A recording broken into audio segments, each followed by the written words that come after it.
Kurt Bleckenwegner is hunting wild boar in Germany's east.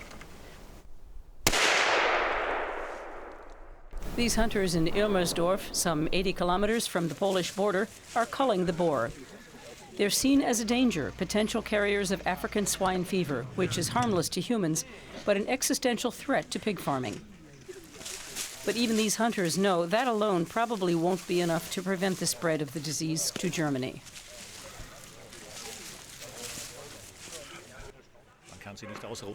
You can't eradicate it. You just can't. I don't think you can contain swine fever just by hunting. The feeding conditions for wild boar are excellent. The mild winters allow even weak newborns to survive, so the population is at a level we've simply never seen before. Across the Oder River in Poland, the African swine fever broke out years ago. Now there are some cases near the border with Germany. Paweł Egrowski runs one of the largest pig farms here. A few weeks ago, he still had 10,000 pigs.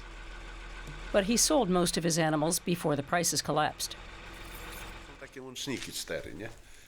Now he has just 2,000 left. Many of his stables are empty now.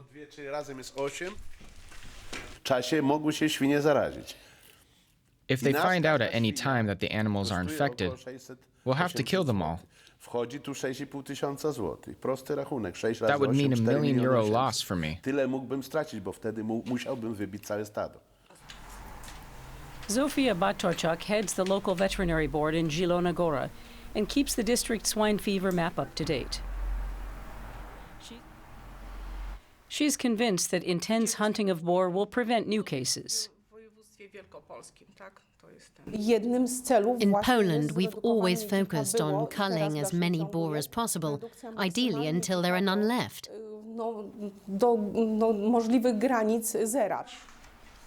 Aside from bullets, she believes in information.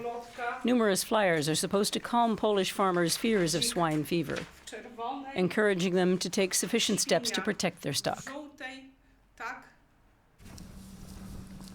On the German side of the border, farmers have been anxiously waiting for the first outbreak. Frank Matthäus in Neuzelle keeps his 4,000 animals under lock and key.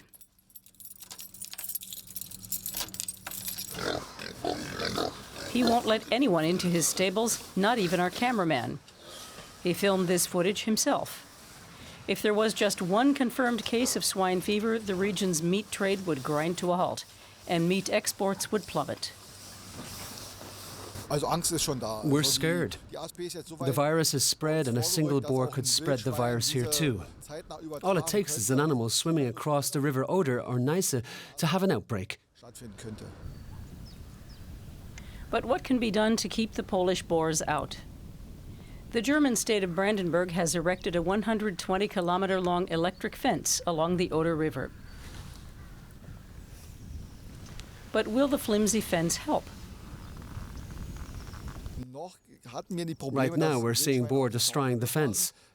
For centuries, there has never been a fence here, and the boar have grown used to certain routes. Now they need to adjust to the situation that there's an electric fence blocking their way.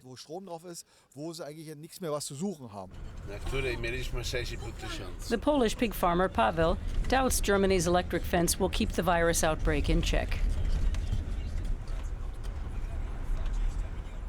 The fence will achieve nothing at all. If a bird picks at a boar carcass and then flies across the border, the virus will spread in Germany as well. Paweł, like many others, is convinced the virus didn't arrive in Poland through infected animals, but through contaminated food imported to the country by truck. Kurt Bleckenwegner and his fellow hunters find this scenario highly plausible as well. But they keep on culling boar, as there's an abundance of them anyway. We can try to reduce their numbers like this. That's better than doing nothing.